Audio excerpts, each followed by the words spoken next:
Hi guys, Scrivo here. Welcome to the Inner Circle. As you can see, all a bit decked in green.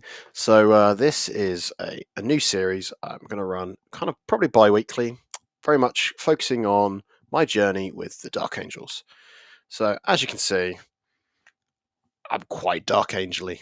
Green everywhere. I've been playing them probably off and on quite heavily since 10th edition. I've done a couple of dabbles with Blood Angels, bit of my Orcs, some Necrons, but very much if I'm going to events and it's not for a team sort of thing, I've been very much I'm doing my Dark Angels. Bit hit and miss. I never quite made them click for me. I think it was too often I was trying to solve problems that I didn't need to solve and just focus on what I could be doing better with the army.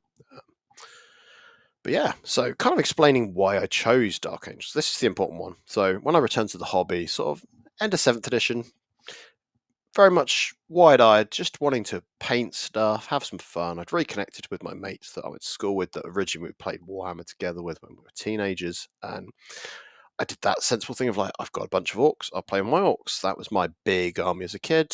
I still had about 2,000 points of new money of orcs, and I'd bought kind of that weird sort of period where I wasn't really playing and buying, but I still bought like a Battle Force, I think they were called, sort of this 50 quid box with some of the new bikes, a truck, some boys, and I think some knobs. And so I had that. So literally, as we all reconnected, I was like, I've got some orcs. I'm going to paint orcs. And then when it was to the point that we'd been playing like a year, maybe a year and a half, 2 years maybe, we were all looking at what we're doing next. I had a dalliance with some Yanari, Samhan, bikes. Didn't really click for me, so I was like, right, I want to do an Imperium army. Everyone has to have an Imperium army. My mate Tom then went, right, I'm doing Space Wolves. I was like, oh, that would have been one for me.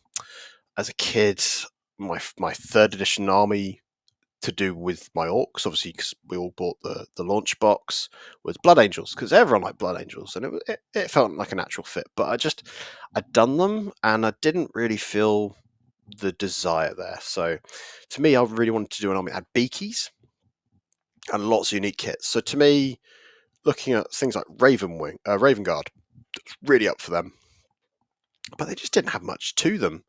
At that point, I think they didn't even have upgrade shoulder pads. It was very much, here's your kit, painted black, go. And I looked at it and went, black armor on its own, probably a bit dull. And I just thought like some variety might be good. So I looked at Dark Angels, quite a broad selection of unique kits. So that their own Terminators, their own special type of Terminators, their own bikes, their own upgrades to make their bikes as well be quite unique. And then a lovely plethora of characters that all did very different things, all quite sinister looking with their robes and their secrecy, and it was all quite exciting.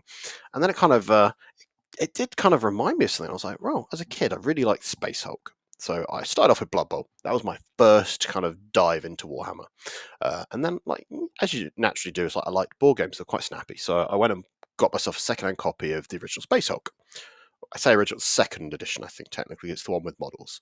And then when I was kind of like, what do I do next? I was sort of bringing my cell, War Games show, probably Reading, Warfare. It still exists. Great show. And there was this square box and it said Deathwing on it. I was like, oh, that's the same font and design, and that looks like Terminators. What is this? And it was about these Dark Angel Terminators and them dealing with gene stealer hybrids, all sorts of different things. So added missions. There was new corridors. There was new tokens. It was very exciting. So I was like, this is cool. So then when I was coming back to the hobby, I looked at it and went, I could do Deathwing Terminators as well, but I will do them in that lovely white armor rather than bone, because there was something about the bone scheme to me looked like it was. I think that just the kind of the comparison I've always made was it's like you look at an early 2000 pub ceiling that should be white. It's that weird tanned, faded, smoke stained color, and I couldn't get past that in my head. I don't know what it was. It didn't click. So looking at that, I was like, right, I'll do that. I'll use some other colors. Like if you look at the original novel Deathwing, I had that. I went and found that. So because I was like a kid that focused on something heavy, I was like, all right, get this novel, and it was about these weird and wonderful space marines, all called like Sky Runner and stuff, and it was really cool. But not necessarily, it didn't grab my attention as much, maybe. So looking back, I kind of like, well, gave me kind of something to read, I suppose. So it was nice and exciting, at least. So then I had to choose. What am I going to do? Was like, I want to do Dark Angels, but I want to make my own spin on it. So the white armor, that felt like a given. Like, to me, like, I didn't want to do the bone. I wanted it to at least be part of the theme. So I was like, right, I'm going to make my own successor chapter. So I spent a lot of time kind of working out their own little narrative. Very much was going to do all the fast attack stuff still in the black. And then I need to give them their own little spins. So I came up with this narrative that they were the Brotherhood of Redemption. So their ship in the narrative that I'd written myself, so my own little headcanon was that their ship was just floating around. They got back to Caliban at the end of the Heresy as part of the Lion's fleet, or adjacent to the Lion's fleet, maybe not directly there. And as it all went down, they just were there, and nothing was done. They didn't make any decisions. They didn't do anything. They froze. So whoever was in charge at that point of them just really cocked up. And so the idea I had was that they had another layer to their redemption, that they sat on the fence. So there was that whole thing at that point that there was no certainty who the loyalists really were. Like, are the Fallen the loyalists, or are the Dark Angels covering that up? And so these guys were their own little thing, where they're a fleet chapter just flying around going, we've got a tone for this. So the Brotherhood of Redemption were born, and then I thought, right, I really liked early Games Workshop kind of schemes where you had a Space Marine, they're holding a gun close to their chest, and the gun casing was bright red. So I was like, I'll do that. And then I was like, the accent color, it needs to be something cool. I originally did some white shoulder pads to kind of tie them into the veteran angle, but then at the same time, my friend Bev was doing Space Marines. He'd done his own chapter called the Iron Shields, which were kind of a dark blue with white shoulder pads.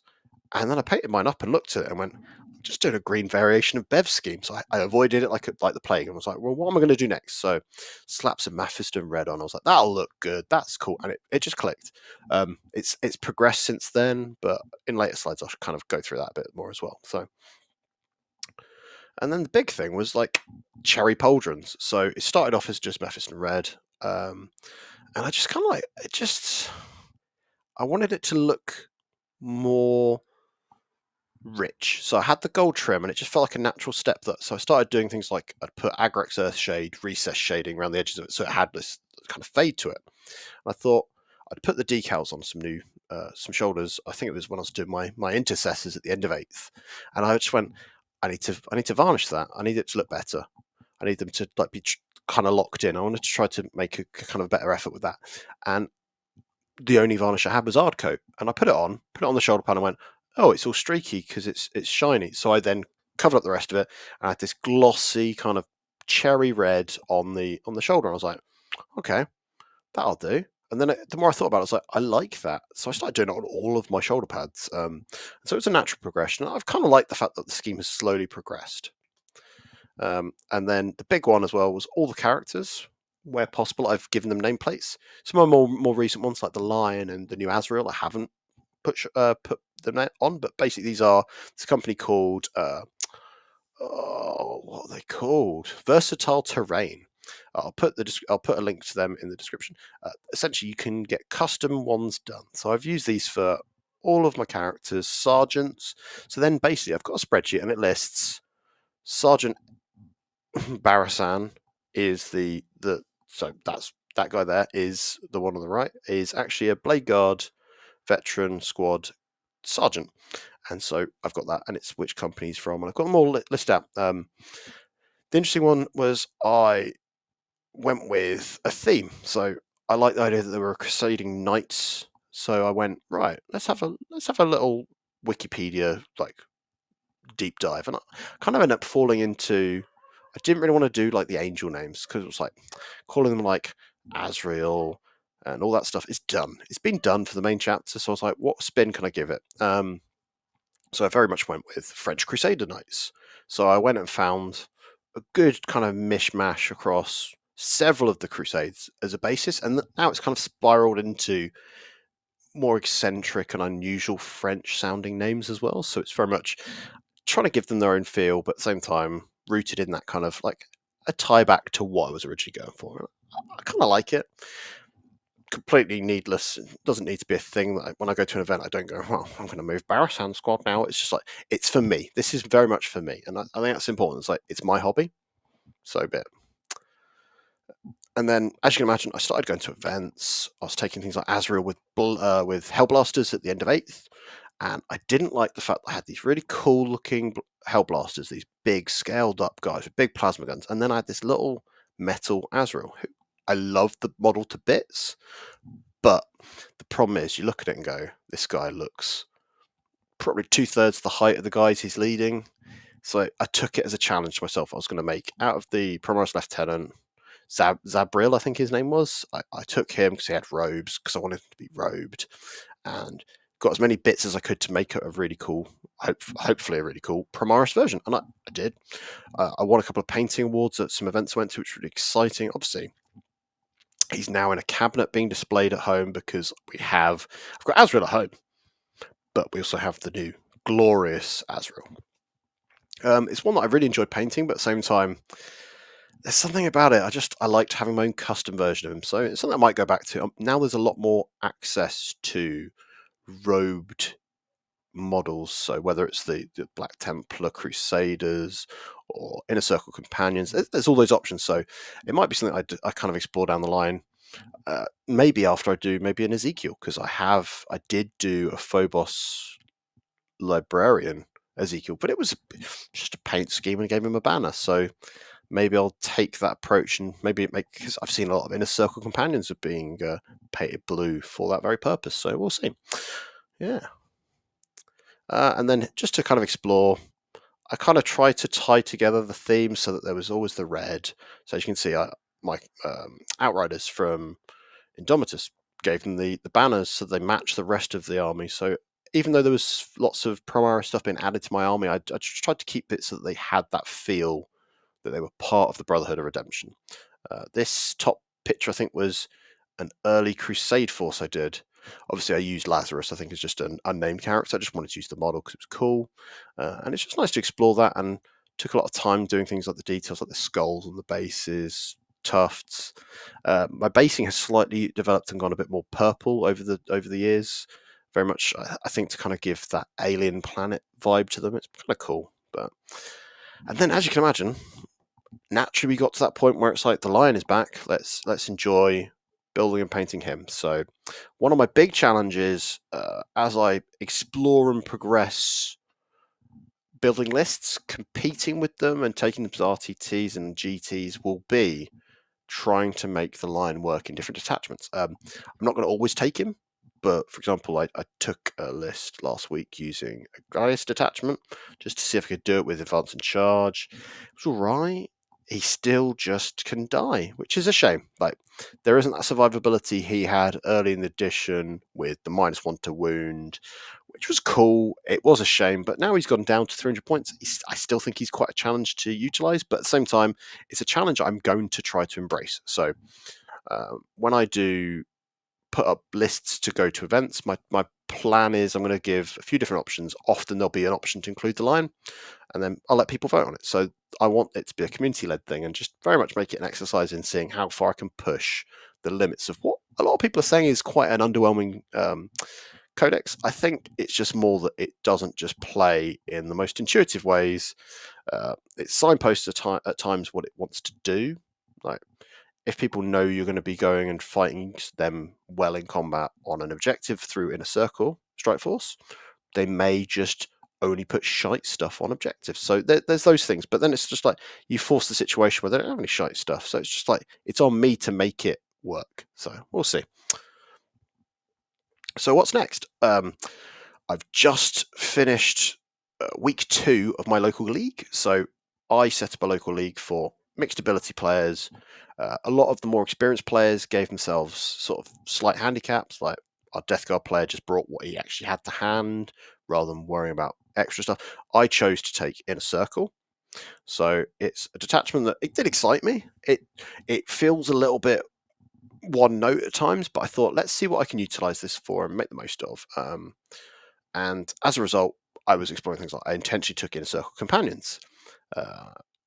In my second list, that had been post data slate. So then I had the opportunity then to see what the points reductions could do for me. So I'm going to keep looking at how I can utilize those units, especially specifically the faction specific units, even if it's not just in Dark Angel specific supplement detachments. So I'm going to keep exploring the Gladius builds, see if I can make a list that feels Dark Angel-y, operates well, but also performs well, because I want to get that kind of Venn diagram of like thematic Dark Angel stuff and competitive, and then in the middle is what I'm trying to produce, because there's nothing worse than it's your hobby, right, guys? But when someone turns up and goes, I'm playing Dark Angels, and they've got Azrael and a Dark Shroud, you're like, is that a Dark Angels list? Technically, yes, but it doesn't have that soul. So my plan is to just do what I can to make an army have like a list feel like it is that army, because there's nothing worse to me than looking at a list and going, sure, that's good, but you look at it and go, it doesn't look like an army. It's the stuff that might be a little bit undercosted and a bit more efficient, spammed multiple times. And then if a Dark Angel thing happens to be really good, it's there, but that's not why it's there, that it's Dark Angel, it's because it's good. And so I'm just going to try to explore that. So I'm going to spend a lot of time in the list text. So I'm already posting all my lists in the 6++ Discord, very much starting my own little inner circle there. After the third round of the local league is done, I'll be doing things like a future episode will be an event report for that. I'll then explore, if I go to RTTs and GTs, doing event reports for them as well, and very much give the feel for how the army plays into the different matchups. Obviously, as things come out, as at the time of recording this, we haven't had the Tau book officially come out, so it's not at events, but it's about to be. So then exploring how it handles that. Future books like Chaos Space Marines, Gene Stealer Cults, and it'll evolve, because forever the edition's going to change and progress, and it'll be a nice excuse to see if they can keep up to speed with it. Like maybe Space Marines will struggle a bit more into the new Orc builds that we'll start seeing, or maybe the Custody attack approach of not doing much actually favors me now, and I can handle them. You never know. And then finally, the most exciting one is on the channel. We are going to be doing a sister series to this. I say sister series, it's going to be its own thing, but Crusade Plus Plus. So myself and Tom have been playing Crusade and narrative sort of things probably for a good 5-6 years as like a friendship group. And we were trying to explore that. One of the main armies I'll be taking out are the Dark Angels, and it will be narratively led. So although it will be Crusade and we'll be trying to do well with it, it's very much let's focus on telling good stories, cool little interactions, bring out some cool stuff, and it'll be me bringing out what I don't normally bring out. So at the moment, I'm really enjoying the Inner Circle Companions, and Deathwing Knights, because I am enjoying their little packs of 5 of them led by a character.